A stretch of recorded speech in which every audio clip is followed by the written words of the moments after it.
Hello there, a very good evening to you. I'm Alexandra Hartley. Welcome to Wales at 6. It's a health condition as common as asthma or diabetes and affects 1 in 10 women. But despite this, campaigners say that in Wales there's an average wait of 9.5 years for diagnosis and treatment for the womb disorder endometriosis. Grace Woolford has been fighting for her own diagnosis for many years.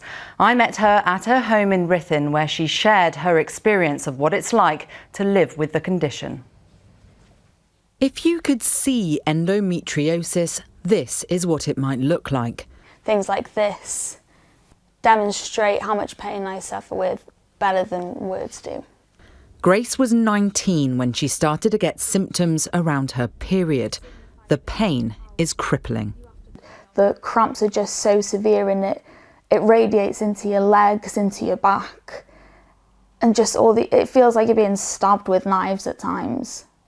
It's just awful. The monthly pains affect every aspect of her life, from missing uni to not being able to work. It's also affected her mental health.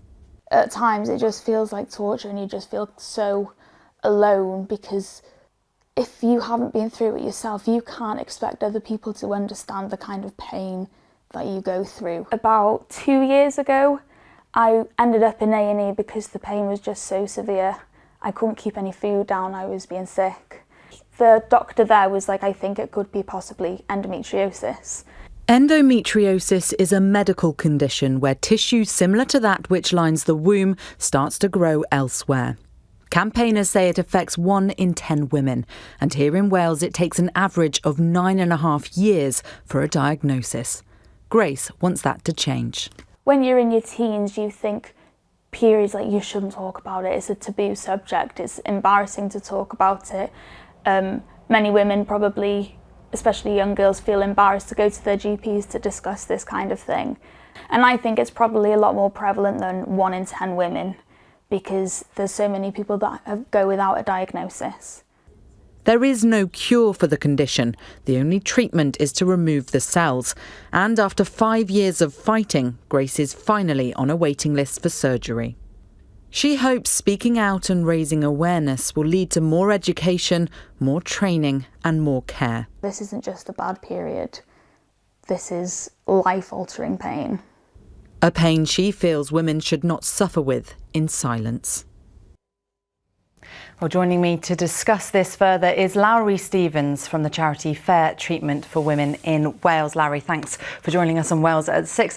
Why is it so difficult to get a diagnosis for endometriosis here in Wales? We believe it's really difficult to get a diagnosis for endometriosis due to a lack of specialist provision in Wales. There's currently only one endometriosis centre based in Cardiff, and that's by no means sufficient to meet demand. In addition to this, the system also prevents out-of-area referrals, leading to a postcode lottery for many women.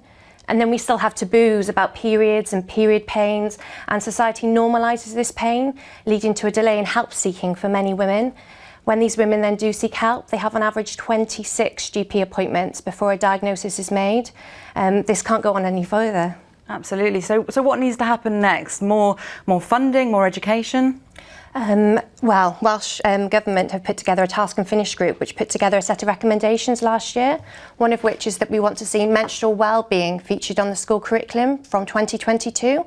So Fair Treatment for Women of Wales are lobbying the Welsh Education Minister to ensure that this happens, and also that those taking the classes have appropriate training so that important information is given to young people and they understand their symptoms and do no longer suffer in silence. So if a woman is watching this and they think they are suffering with these sorts of symptoms, what are the first steps they should take? Go to your GP, write down your symptoms and present them to a medical professional. If you feel that you're being ignored, then ask for a second opinion. And also, if you still feel your symptoms are being dismissed, access facilities and charities such as Fair Treatment for Women of Wales, who can adequately support you going forward. And how do we stop women suffering in silence? There are strides being made in Wales, but more needs to be done. In England, where patients can choose where they're treated, there are 54 endometriosis centres. So even taking into account the difference in population, I think we still need at least 2 more endometriosis centres in Wales. And we need to facilitate an environment where women feel comfortable talking about their symptoms with both peers and medical professionals. And then when we do, we need to ensure that medical professionals aren't dismissing these symptoms and that they're referring women for adequate treatment. Well, hopefully the conversation continues. Larry Stevens, thanks very much for joining us.